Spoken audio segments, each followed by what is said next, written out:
Hello students and teachers, आप लोग के डिमांड पर प्रीपोजिशन को और विस्तार से बताने की बात मैंने सोचा, क्योंकि पहले मैंने जितना बताया वो था कंफ्यूज्ड एंड मिसयूज्ड, लेकिन आज कुछ ऐसे सिंपल प्रीपोजिशंस हैं जिनका विस्तार बहुत ज्यादा हो सकता है। यानी एक एक प्रीपोजिशन का यूज 10 जगह 15 20 कई तरह से हो सकते हैं, उसका मीनिंग भी काफी डिफरेंट होता है। इसलिए मैंने आप लोग के विचार पर मैं सोचा कि आपने सही कहा, सभी विद्यार्थियों का ऐसा मानना था कि सर और कुछ बताइए, और इसलिए मैं एक बाध्य हो गया आपका प्रेम से कि मैं कुछ और बता दूं, जिससे किसी तरह का एग्जाम्स अगर आ जाए तो उसमें ऐसा एक भी क्वेश्चन ना हो जो आपसे ना बने। आज मैं शुरू करने जा रहा हूं यूजेज ऑफ एट, यानी कि स्पेशल यूज आप देखेंगे एट का, कि एट का यूज कहाँ होता है, कहाँ। ऐसे तो डिफरेंशियल मैंने बताया एट और इन कहाँ कहाँ होता है, लेकिन वह काफी नहीं था। यहाँ से आप देखेंगे विस्तार से कि एट का स्पेशल यूज कहाँ कहाँ होता है, हम कैसे यूज करते हैं और क्या गलत होता है क्या सही होता है, यहाँ सब देखेंगे। नंबर 1 में आप देखेंगे, फर्स्ट में विथ स्मॉल प्लेसेज, छोटे छोटे स्थान के साथ हम इन का प्रयोग नहीं करते हैं बल्कि एट का प्रयोग करते हैं। अब छोटे स्थान का मतलब क्या होता है, अब देखते चलेंगे। जैसे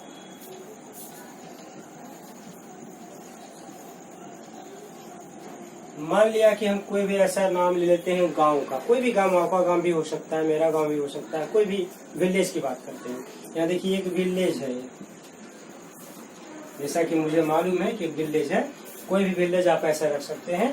तो विलेज के साथ इन न लगा करके हमेशा एट लगाएंगे। एट करोरिया एक विलेज का नाम है, ये किसी का गांव हो सकता है ऐसा। फिर अब देखते हैं एट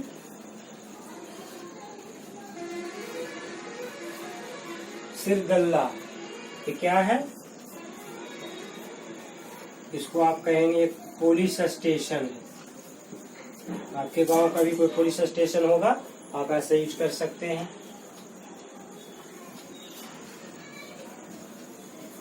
जैसे कहेंगे एट नरहट, क्या है ये, एक ब्लॉक है। ब्लॉक लेवल में भी जब आता है तो इसमें एट लगाते हैं।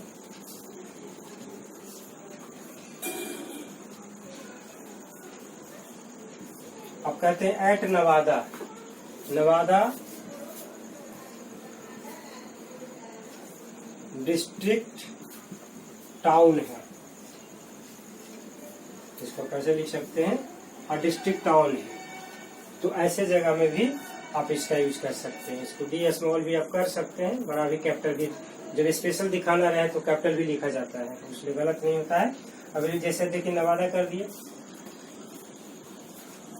एट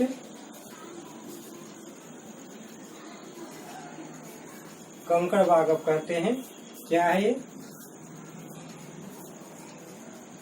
जो कि बहुत बड़ा कॉलोनी है, एशिया का सबसे बड़ा कॉलोनी माना जाता है, सेकेंड बड़ा, अब चाइना में हो गया। फर्स्ट पहले एशिया में ही था, लेकिन अब ऐसा नहीं है, अब चाइना का फर्स्ट हो गया, ये सेकेंड है। तो इतना बड़ा कॉलोनी, लेकिन एक कॉलोनी है, पार्ट है, न कि एक सिटी है, इसलिए इसके साथ भी आप एट कंकड़बाग लगा देते हैं। तो ये सब स्मॉल प्लेसेज है जहां पर हम इन का यूज किसी भी रूप में नहीं करते हैं। फिर स्पेशल केस की बात करेंगे तो डिफरेंट है, वो पहले की वीडियो में बता चुका हूँ। यहाँ पर आप स्पष्ट देखेंगे, जब भी इस तरह का रहे छोटा, यहाँ तक कि छोटा छोटा जितना भी शहर भी है, जैसे आप गया कहते हैं, आप कहेंगे एट गया, एक टाउन ये भी है, इसके साथ आपने लगा दिया एट गया। क्यों ऐसा, क्योंकि एक ध्यान रखना है कि टाउन के साथ हमेशा एट लगता है। जब सिटी हो और सिटी में भी जिसका पॉपुलेशन 10 लाख से क्रॉस कर जाए, यानी मिनिमम 10 लाख हो, तभी उसके साथ आप इन का प्रयोग करते हैं। जैसे आप पटना की बात करते हैं, पटना का पॉपुलेशन पता है कितना है, 30.5 लाख। समझ रहे हैं ना, यानी बहुत ज्यादा हो चुका है। कानपुर कहते हैं, नागपुर कहते हैं, बेंगलोर कहते हैं, ये सब बड़े बड़े नगर के रूप में आते हैं। 4 मेट्रोपॉलिटन की बात ही छोड़ दीजिए। तो इसलिए ये सभी के साथ हमेशा एट लगाते हैं, क्योंकि ये सब स्मॉलर प्लेसेज में आता है। चलिए अब हम लोग देखेंगे सेकेंड नंबर में। सेकेंड नंबर में क्या देखेंगे, with smaller division of day. दिन का छोटा छोटा पार्ट क्या होता है, इसे आप समझें। दिन में जैसे 24 घंटा है, इसमें कुछ कुछ टाइम को छोटा कहा जाता है। जैसे आप कैसे छोटा कहेंगे, एग्जाम्पल में आप देख सकते हैं। जैसे आप कहते हैं एट डाउन। एट डाउन क्या होता है पता है आपको? एट डाउन यानी कहते हैं सूर्योदय के पहले का समय।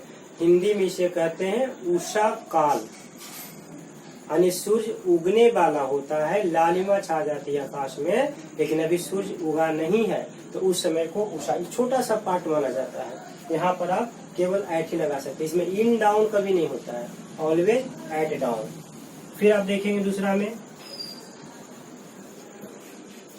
Eight sunrise. सुप्रभात का समय जिसमें सूर्य उगता है, उस समय के छोटा सा पार्ट को कहा जाता है एट सनराइज। फिर एट डे ब्रेक भी इसको कहते हैं। किसको?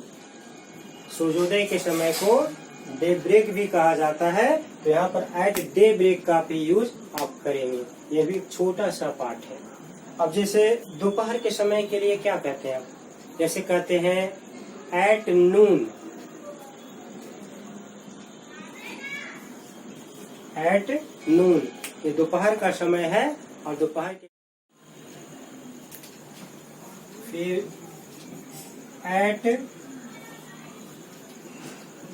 ट्वीलाइट, या फिर एट डस्क, दोनों एक ही होता है। इसे कहते हैं गोधूली वेला। आप कहेंगे गोधूली वेला क्या होता है? इसके लिए आपको धर्म में जाना पड़ेगा, शॉर्टकट में बता देता हूँ। शाम का समय जब सूर्य डूब चुका हो और आसमान में चांद न उगा हो, ये बीच का छोटा सा जो प्रहर होता है, टाइम होता है, उसे कहते हैं गोधूली वेला। अगर आप इससे गांव से जोड़ दें तो गांव में पहले गाय जितने भी गांव में होते थे, उस सभी को एक जगह जाकर के, जिसको देहात की भाषा में बथान कहते थे, वहां पर इसे रखा भेज दिया जाता था। गाय को दिन भर एक आदमी, 2 आदमी, 4 आदमी ग्रुप रहता था, वो लोग देखता था, उसके बदले महीना में वो कुछ पैसा देता था और शाम को छोड़ देता था। गायें खुद अपने अपने चल करके घर आ जाती थी। तो गाय जब शाम में आती थी, अंधेरा होने वाला होता था, और शाम में जब आते थे तो उसके पैर से जो धूल उड़ता था, उसी को कहा गया गोधूली वेला। अगर आप और भी धर्म की बात करते हैं तो आप जैसा सुने होंगे हिरण्यकश्यप ने वरदान मांगा था भगवान से कि न सुबह मरेंगे न शाम। वैसे तो बहुत सारा वरदान था, लेकिन मैं उतना विस्तार से नहीं बताना चाहूंगा यहाँ। लेकिन ये भी वरदान था, न दिन को मरूंगा, न रात को मरूंगा, न सुबह मरूंगा, न शाम को मरूंगा। तो भगवान ने वहां पर एक गोधूली बेला नाम छोटा सा टाइम निकाल लिया। उससे पूछा भी गया, भगवान ने पूछा विष्णु ने, ठीक है, कि अभी देखो तो क्या है, कौन सा प्रहर है? तो उसने कहा कि अभी तो न दिन है न रात लगता है, यानी कोई भी नहीं है, सुबह भी नहीं है, शाम भी नहीं है। तो वही गोधूली बेला था। इसी को दोनों को गोधूली बेला कहते हैं, शाम का छोटा सा समय।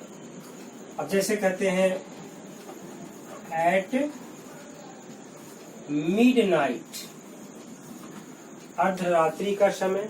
ये भी अर्धरात्रि, जैसे 12 बजे का समय होता है अर्धरात्रि, एक छोटा सा टाइम होता है, इसे भी कहते हैं एट लगा। इसमें इन द मिडनाइट नहीं बोलेंगे, एट मिडनाइट। अब स्पेशल कंडीशन इंग्लिश में बहुत है, ये कभी मत सोचेंगे कि ये होता है।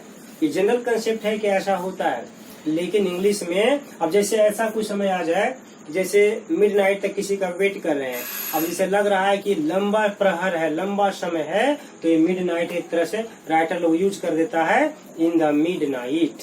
ये स्पेशल केस होता है, ऐसे कंडीशन में आप वहाँ पर इन द मिडनाइट। लेकिन ये जनरल आदमी के लिए नहीं है, जनरल कंपटीशन में इस तरह का यूज नहीं होता, वो राइटर का यूज होता है यूज। तो यहाँ पर ये देख सकते हैं कि आप हमेशा इसमें एट मिडनाइट का यूज करेंगे। चलिए अब थर्ड नंबर में हम देखते हैं with some divisions of day. अब दिन का कुछ डिविजन्स कैसा होता है, जैसे इसमें देखिए कंडीशन है, अगर उस टाइम को बड़ा करके दिखाना चाहते हैं तो इन द मॉर्निंग जैसे आप कहते हैं ना, देखिए यहाँ फिर कंडीशन आ जाता है, ऐसे आपने लिखा इन द मॉर्निंग, लेकिन इसको एक छोटा पार्ट हम दिखाना चाहते हैं, स्मॉल पार्ट। एट का मतलब क्या दिखाता है, स्मॉल पार्ट। तो इसको अगर एट की बात हम करते हैं तो सीधे लिख देंगे एट मॉर्निंग। यानी जब इसको छोटा एट लगने पर आर्टिकल का यूज नहीं होता है, हमेशा ध्यान में रखेंगे। एट लग गया तो आर्टिकल नहीं लगेगा, ये हो गया। फिर अब जैसे कहते हैं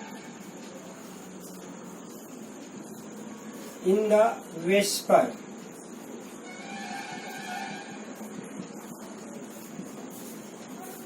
एट वेस्पर कह दिए, वेस्पर मीन्स शाम, शाम के लिए आप ऐसे चाहें तो इन द इवनिंग भी आप लिखें,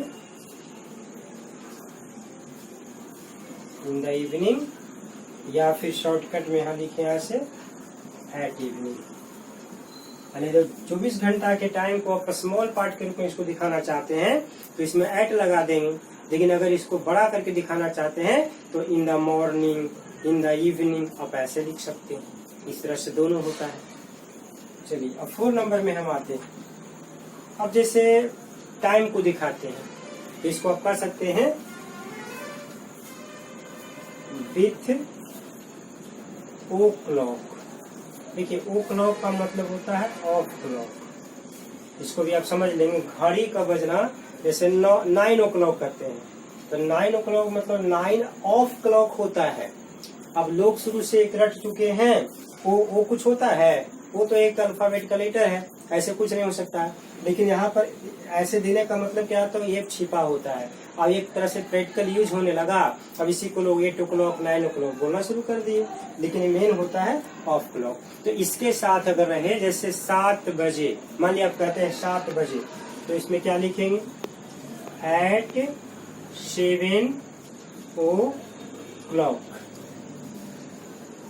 फिर अगर लिखाना 10:30 बजे आप कहना चाहते हैं, कोई टाइम ऐसा कर सकते हैं, तो इसमें क्या करेंगे एट, देखिए ऐसे 10 करके आप 30 ऐसे भी लिख सकते हैं एट 10:30। तो कोई भी ऐसा टाइम लिखना रहे तो इसमें आप केवल यूज करते हैं किसका, हमेशा एट का। इसमें ऐसा नहीं कर सकते हैं कि इन 7 ओ क्लॉक, इन 10:30, तो बोल ही नहीं सकते हैं। यानी ये सब जगह पर एट का यूज हमेशा फिक्स होता है। नंबर 5 में आप देखेंगे विथ सर्टेन प्लेसेज।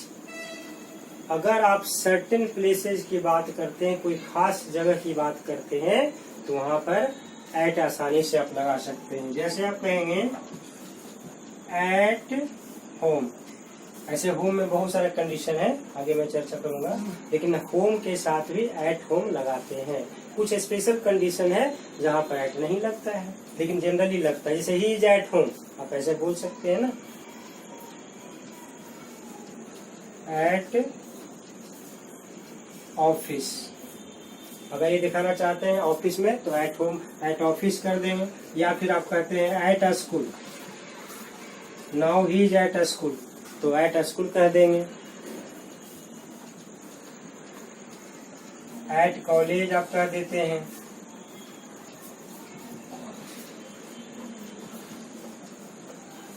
फिर या एट यूनिवर्सिटी आप कह देते हैं, है ना, यूनिवर्सिटी में तो एट यूनिवर्सिटी कह सकते हैं।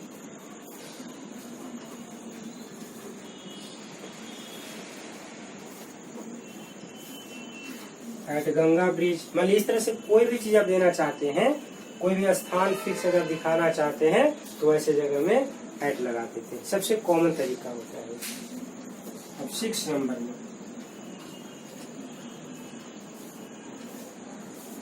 विथ एज, यदि आप एज दिखाना चाहते हैं तो एज के साथ भी एट लगा देते हैं।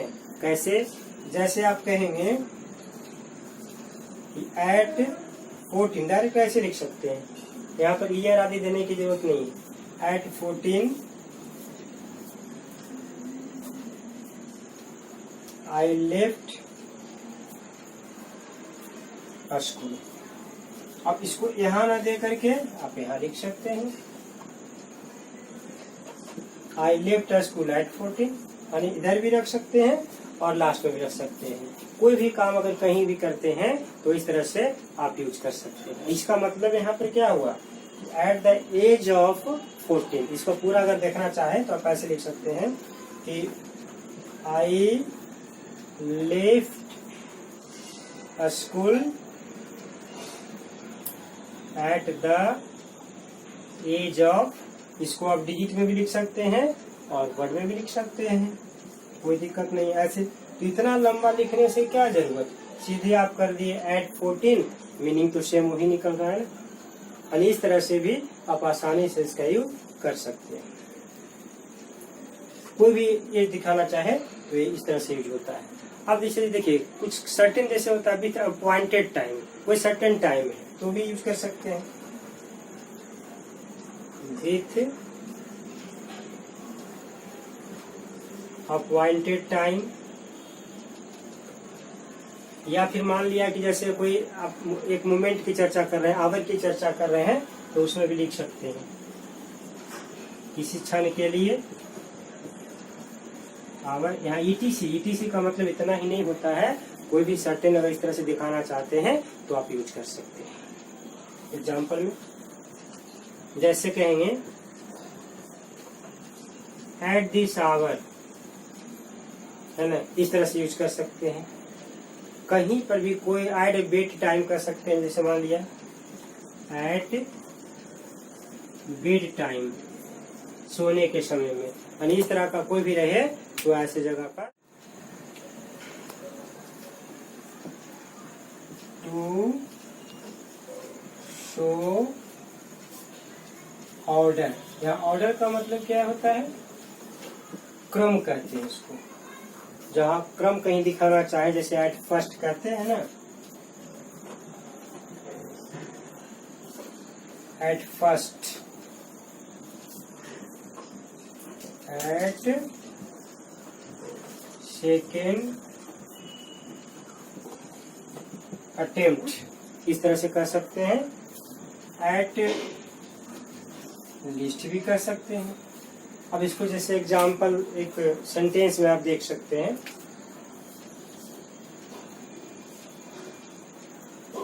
He got better result eight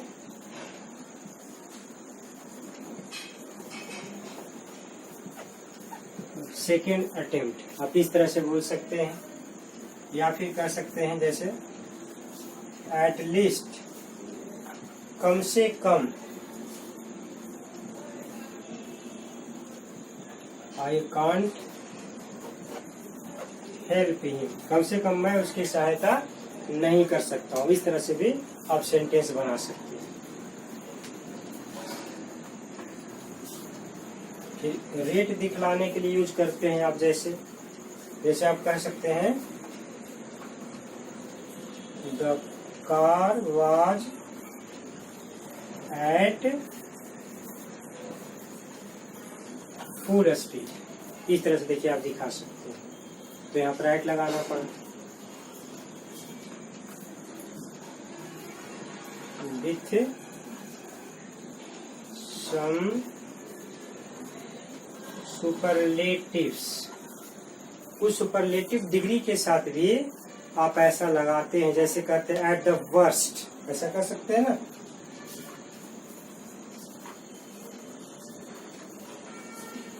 at the worst या फिर कहते हैं एट मोस्ट, आप एट मोस्ट कर सकते हैं, ये भी सही होता है। एट ईस्ट इट्स बेस्ट, आप ऐसे भी कर सकते हैं, इसमें भी यूज हो जाता है। यानी सुपरलेटिव डिग्री के साथ इस तरह का यूज किया जाता है। क्यों? क्योंकि यह कोई पर्टिकुलर कंसेप्ट को दिखाता है, पर्टिकुलर दिखाता है। एट द वर्स्ट यानी सबसे बुरा स्थिति। सुपरलेटिव का मतलब क्या होता है? इसको हिंदी में सुपरलेटिव को कहते हैं उत्तमावस्था। चाहे वो खराब काम में रहे चाहे अच्छा काम में रहे, तो अंतिम अवस्था उसका होता है और इसी को कहते हैं उत्तमावस्था। 11 नंबर में अब विथ एडजेक्टिव, या तो आप वर्चू बताना चाहते हैं किसी का या वीकनेस दिखाना चाहते हैं, तो ये दोनों में एट का ही प्रयोग होता है। जैसे आप कहते हैं एग्जाम्पल के तौर पर, he is good at mathematics, आप ऐसे कहते हैं। या फिर कहते हैं she is not good at language, वह लैंग्वेज में अच्छा नहीं है। तो ये दोनों तो इस तरह से वर्चू भी हो या वीकनेस भी हो, आप दिखा सकते हैं। नंबर 12 में टू एक्सप्रेस वैल्यू, किसी भी वस्तु का वैल्यू अगर बताना चाहते हैं तो आप यहाँ पर दिखा सकते हैं। जैसे आप कहते हैं, जैसे मान लिया कोई बुक खरीदते हैं आप, है ना, कोई बुक खरीदते हैं, उसका रेट दिखाना चाह रहे हैं। I have bought this book at, देखिए रुपीज में अब ऐसे लिखा जाता है। शायद इंडिया का एक गौरव है कि इस तरह से इसका पैसा का भी साइन, रुपया का साइन हो गया। बहुत अभी कंट्री का ऐसा नहीं है। ठीक है, एट रुपीज, यहाँ पर कुछ भी आप लिखिए, उससे मतलब नहीं। 1000 इस तरह से। तो यहाँ देखिए आपने बुक का वैल्यू दिखाया तो एट लगा दिया। यानी जहां पर भी इस तरह का दिखाते हैं तो एट लगा देते हैं। एक और देखेंगे, in the sense of towards, इसको हिंदी में अगर लिखना चाहें की ओर, नहीं लिखना चाहेंगे तो कोई दिक्कत नहीं, क्योंकि इंग्लिश में यहाँ पर उतना जरूरत नहीं है। लेकिन जो भी हिंदी भाषी विद्यार्थी होते हैं उनको कहीं कहीं हिंदी मिल जाता है तो उसे सुविधा होती है। अब यहाँ देखेंगे जैसे की ओर, तो एट का यूज हम करेंगे तो की ओर के सेंस में। जैसे एग्जाम्पल में द डॉग रैन, यानी कुत्ते ने दौड़ा। कैसे दौड़ा? तो फ्यूरियसली, गुस्से में। किस पर दौड़ा? किसकी ओर दौड़ा? एट द बॉय, लड़के की ओर दौड़ा। इस तरह से दिखाना रहे तो इसमें आप प्रयोग करते हैं एट का। इसमें इन का प्रयोग भी नहीं हो सकता है, किसी रूप में नहीं हो सकता है। चलिए 14 में देखते हैं, टू शो काउज, इस पर विचार करेंगे। काउज, जब कभी कारण को दिखला जाए तो कारण जहां पर भी रहेगा तो उसमें एट लिखा जाता है। जैसे आप कहेंगे he has done this work, देखिए उसने यह काम किया है। अब यहाँ पर इसको जोड़ दें, एट माई रिक्वेस्ट, मेरी आग्रह पर उसने यह काम किया है। तो इस तरह से भी लिखते हैं, इसमें एट का प्रयोग करते हैं। अब चलिए इसमें अगला देखते हैं हम लोग, विथ टेम्पोररी एक्शन, जैसे कोई काम अगर अभी चल रहा है तो उसके लिए भी आप एट का प्रयोग करते हैं। जैसे एग्जांपल में आप कहेंगे now he is at play, या फिर he is at work now. Now अब यहाँ भी दे सकते हैं, लेकिन शुरू में ज्यादा अच्छा लगता है ना, क्योंकि हम अभी के बारे में कर रहे हैं। तो इस तरह से आप टेम्पोररी एक्शन कहीं पर भी दिखाना चाहते हैं तो वहां पर आप एट लगाना ज्यादा उचित होता है। विथ सम फ्रेजेज कर सकते हैं। यहाँ पर कुछ ऐसे फ्रेजेज या फ्रेजल, इसको दोनों तरह से लिख सकते हैं। फ्रेजल यूजेज, कुछ फ्रेजल यूजेज भी होते हैं जहां पर हम लोग एट लगाने, कॉमन बोलचाल में हम लोग अक्सर ऐसा करते हैं। जैसे आप कहते हैं एट लास्ट। एट लास्ट का मीनिंग क्या होता है? अंततः। या फिर जैसे आप अभी जस्ट लिखवाए हैं एट वर्क, काम में व्यस्त होना। एट पीस, एट पीस यानी शांति से। एट वंस, इसे कहते हैं तुरंत। या फिर जिसे आप लिखते हैं एट हार्ट, एट हार्ट यानी हृदय से।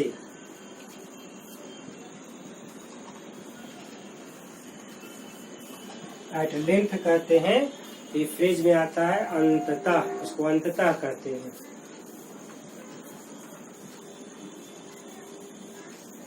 एट बॉटम, बॉटम मतलब पेंदी या नीचे का भाग, और एकदम हृदय से, मन से या नीचे से, ऐसे भी कर सकते हैं।